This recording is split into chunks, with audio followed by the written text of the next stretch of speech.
안녕하세요. 오늘 여러분과 함께 깊이 파고들 자료는요. 최근 나스닥 상장으로 꽤 화제가 됐던 의료기술 기업이죠. 하트플로우에 대한 분석 보고서입니다. 이게 예상을 뛰어넘는 성공적인 IPO였다고 하는데 그 배경이랑 의미, 또 앞으로의 가능성까지 한번 쏙 시원하게 풀어보겠습니다. 네, 2025년 8월 초였죠.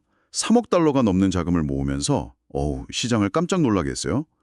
도대체 어떤 기술이길래 투자자들이 이렇게 열광했을까요?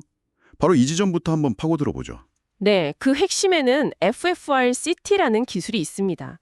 이게 침습, 그러니까 몸 안에 직접 기구를 넣지 않고도 심혈관 상태를 아주 정밀하게 진단하는 솔루션인데요. 아, 비침습적이라는 거군요. 맞습니다. CT 촬영 데이터만 가지고 혈관을 3D 모델로 만들고 더 나아가서 혈류 역학까지 분석하는 거예요. 그래서 관상동맥이 얼마나 좁아졌는지 그 정도를 정확히 파악할 수 있습니다. 와, CT 데이터로 혈류 분석까지요?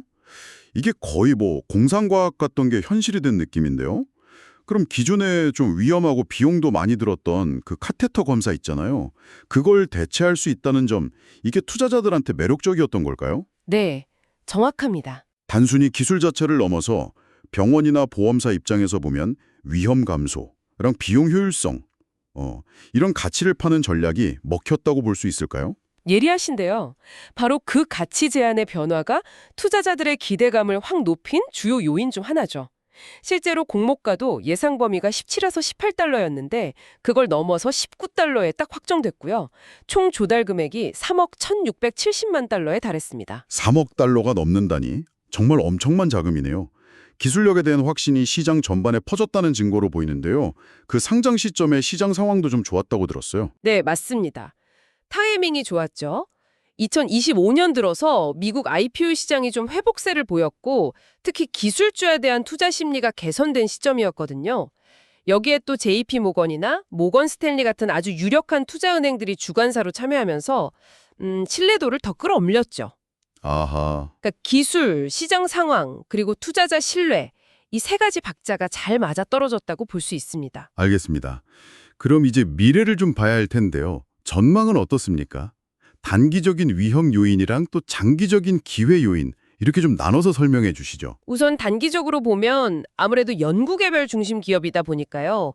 당장의 수익성보다는 기술 완성도를 높이고 시장을 넓히는 데 집중할 겁니다. 그런데 의료기술 분야는 그 특성상 규제 승인이라든지 임상 데이터 확보, 또 보험사 연동 이런 데 시간이 꽤 걸려요. 그래서 매출 발생까지는 좀 시차가 있을 수 있다는 점, 이건 위험 요인으로 인지해야 합니다. 잠깐만요. 지금 규제 문제를 위험 요인으로 보셨는데, 이 FFRCT가 제공하는 잠재적인 비용 절감 효과를 생각해 보면요. 오히려 규제 당국이나 보험사들이 승인을 좀 서두를 유인은 없을까요?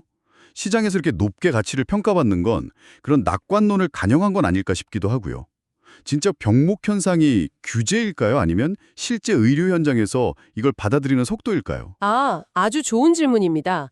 물론 비용 효율성이 승인을 좀 촉진하는 요인이 될 수는 있겠죠. 하지만 안전성이나 유효성에 대한 검증 절차는 굉장히 엄격해서요. 그걸 반축하기가 사실 쉽지는 않습니다. 그래서 실제 병목은 규제와 현장 도입 속도 어떻게 보면 둘 다에 있을 수 있다고 봅니다. 그렇군요. 하지만 장기적으로 보면 전망은 밝다고 생각합니다. 전 세계적으로 고령화가 진행되고 있고 심혈관 질환은 계속 늘고 있잖아요. 이게 구조적으로 하트플로우 진단 솔루션에 대한 수요를 만들거든요. 수요는 확실하겠네요. 네. 그리고 AI 기반의 정밀 진단이 이제 대세가 되고 있으니까 북미나 유럽 외에도 아시아, 중동 같은 신시장 개척 기회도 클 거고요. 결국 기술력, 시장의 필요성, 그리고 경제성까지 갖췄기 때문에 성장 잠재력은 분명히 높다고 평가됩니다. 혁신적인 기술과 또 현실적인 시장 안착 사이에 그 긴장감이 느껴지네요. 결국 이번 IPO는 기술 상용화를 위한 주요한 발판을 마련한 셈인데 앞으로 우리가 하트플로우의 성공 여부를 좀 가늠하기 위해서 주목해야 할 핵심 지표는 뭘까요? 단순히 기술 승인 건수 이런 것 이상을 봐야 할 것 같은데요. 맞습니다. 중요한 건 이 기술이 실제 의료 현장에 얼마나 깊숙이 파고드는가 바로 그 점입니다. 따라서 글로벌 시장에서의 사용 승인 속도도 물론 중요하지만 더 나아가서 실제 병원들이 FFRCT를 얼마나 도입하는지, 그 도입률, 그리고 이걸 통해서 안정적인 반복 수익 모델을 구축하는지 이게 중요합니다. 아, 반복 수익 모델 구축 여부? 네. 또 기술은 계속 발전해야 하니까 지속적인 업데이트가 성공적으로 이뤄지는지도 기업 가치를 결정할 핵심 변수가 될 겁니다. 그러니까 R&D 기업에서 지속 가능한 의료 플랫폼 리더로 잘 전환하는지 그 과정을 보여주는 지표들을 주목해야 하는 거죠. 그렇군요. 기술의 가능성을 어떻게 현실적인 비즈니스 성과로 잘 연결하느냐, 이게 관건이겠네요. 오늘 하트플로의 IPO와 그 의미에 대해서 정말 깊이 있게 살펴봤습니다. 여러분은 이 이야기 들으시면서 어떤 점이 가장 흥미로우셨나요? 마지막으로 이런 질문을 한번 던져보고 싶습니다. 하트플로의 기술이요, 단순히 현재 질병을 진단하는 것을 넘어서서 미래의 심혈관 질환 발생 위험을 예측한다거나 아니면 개인별로 예방 계획을 세우는 데 기여할 가능성은 어떨까요? 이 비침습적 모델링 기술이 가져올 의료 패러다임의 더 큰 변화, 여기에 대해서 한번 생각해 보시는 것도 의미 있을 것 같습니다. 오늘 분석은 여기까지입니다. 다음에도 여러분의 지적 호기심을 채워드릴 흥미로운 자료로 다시 찾아뵙겠습니다.